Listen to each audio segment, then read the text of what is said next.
The clock is ticking. Sequence 32. Copyright Ella.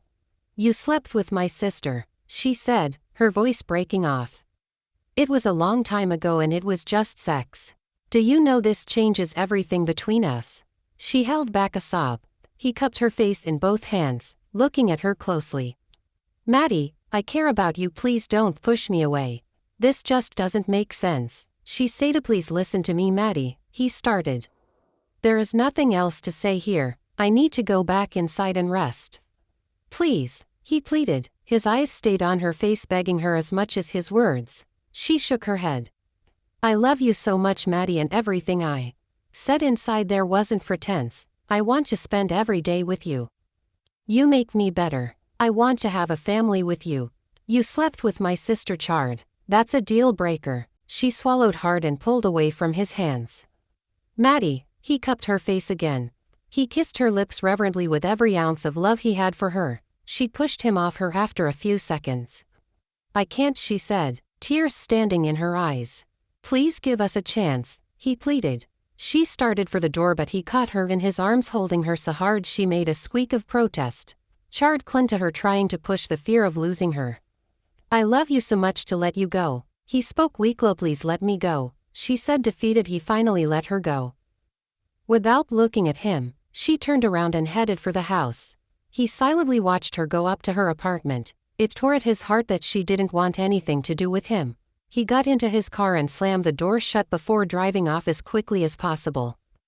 **** She walked into the house. Her heart raced at the thought of Chard and her sister. Even though they were just friends, she loved Chard and she had anticipated a future with him. Yes, she had been in denial of her growing feelings for him, but deep down, he was the most wonderful thing that has ever happened to her. He made her whole, but this new development kinda messed everything up.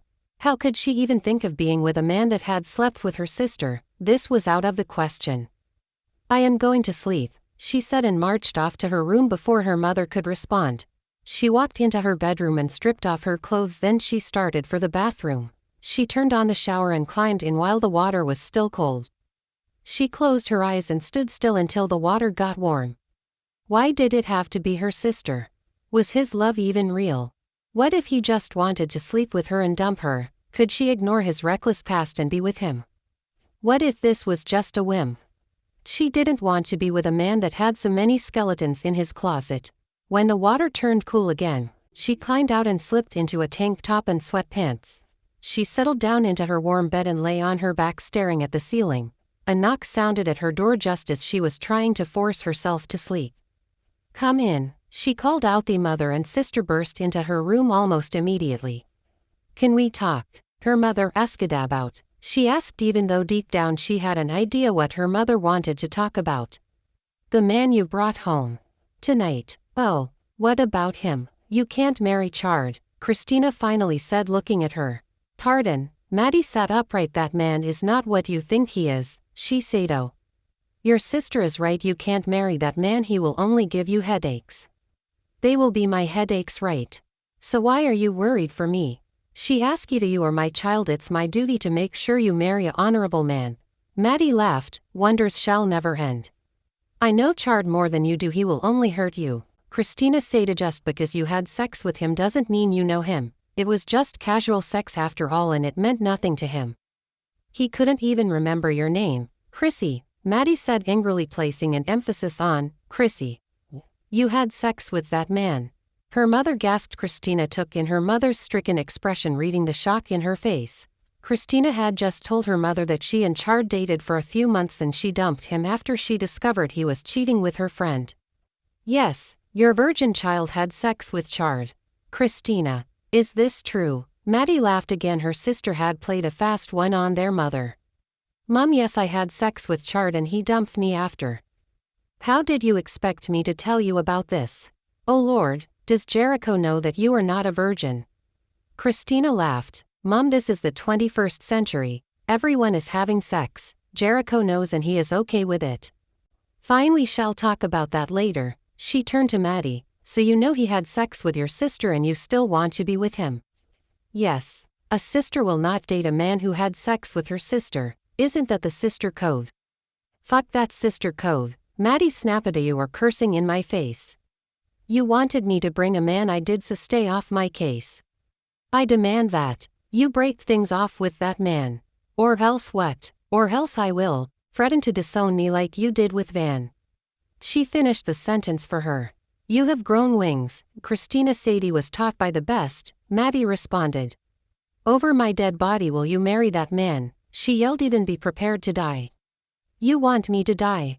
Your choice. You can't be talking to Mom like that, Christina warned. This is my house, I will talk in any way I feel like. You are a fool, her mother screamed. You know what? Mattie began. I have had it with you, Mom.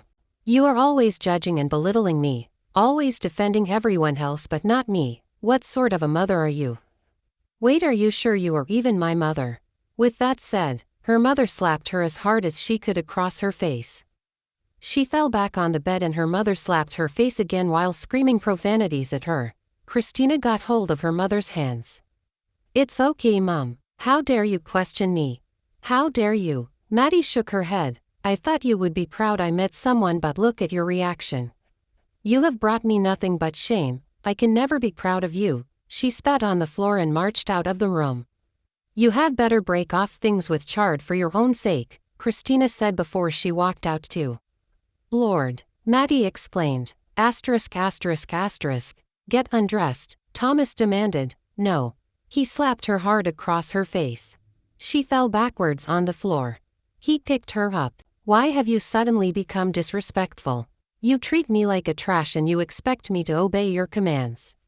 I own you, Zita. You belong to me. She shook her head. If you don't want to get undressed, I'll do it for you. She had on a blue dress on. He grabbed it and tore it. I am going to punish you for disrespecting me, he shouted at her. He picked her up and placed her on the bed, then he quickly undressed too. She tried to get up. He pushed her back and climbed on top of her before he entered her. When he was finished, he tied her face down on the bed. The ropes were binding her wrists and ankles to the bedposts. She was panting heavily. Thomas walked out of the room, then he walked in with a cane in his hands. He swung the cane, hitting Zita's butt. A searing pain went through her buttocks like a thin line of fire. You can't hit me with that cane. It's too big and thick, she pleaded with him, but he ignored her. Zita tried to wriggle off the bed, but she couldn't because her hands and ankles were tied. She screamed and cried as he whipped her mercilessly. He was angry and this was his only form of release. Finally he put the cane down. Zita was silently weeping.